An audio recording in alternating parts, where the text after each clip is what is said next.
le christianisme? À la naissance du Christ ou à la mort du Christ? C'est une question qui a beaucoup travaillé tous les chrétiens. Alors on peut se dire ça commence à la naissance de Jésus, mais on ne sait pas quand il est né, donc ça tombe mal. C'est peut-être à sa mort, mais on ne sait pas non plus quand il est mort. On a une fourchette, mais on ne sait pas exactement quand il est mort.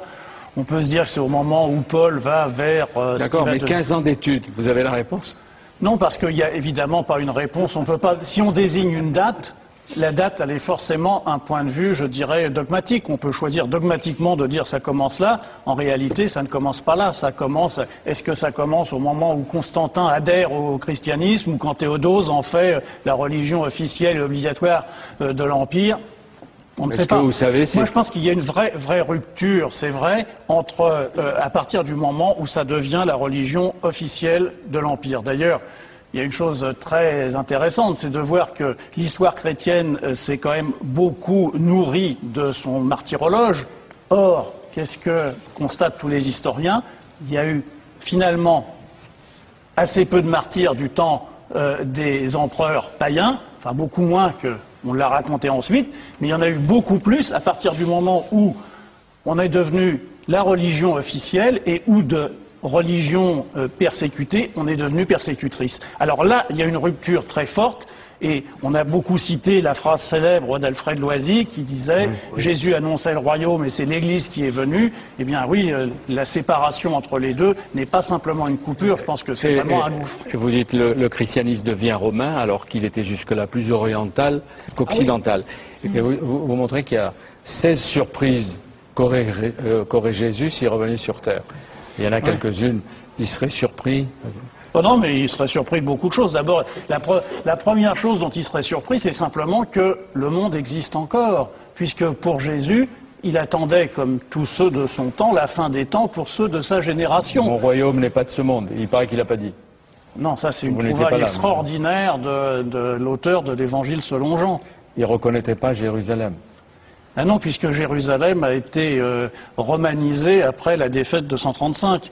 Enfin, il y a énormément de choses. Enfin, il ne reconnaîtrait pas qu'on le célèbre en image, il ne reconnaîtrait pas qu'on le prenne pour le Fils de Dieu, voire pour Dieu lui-même. Enfin, tout ça est absolument inconcevable dans la pensée. Il ne serait pas chrétien, quoi. Il ne l'a jamais été. Ouais. Il n'a jamais rencontré de chrétien, il ne l'a jamais été, il n'a jamais pensé ce que serait le christianisme. Le christianisme, alors... Qu'est-ce qui a fait son succès? Les raisons sont multiples et très difficiles à en faire la liste complète, mais c'est certain que Jésus, lui, est resté juif de sa naissance à sa mort. Vous dites la première surprise, il ne pourrait pas lire la Bible parce qu'il parlait ni grec ni latin. Oui, enfin, il ne pourrait pas lire le Nouveau Testament. Ben oui, bien sûr, il parlait hébreu ou araméen. Il parlait peut-être les deux, mais... Alors, on a fait des théories, mais évidemment, on peut dire aussi, s'il était Dieu, bien sûr, il pourrait lire le grec sans aucun problème, mais... Ouais.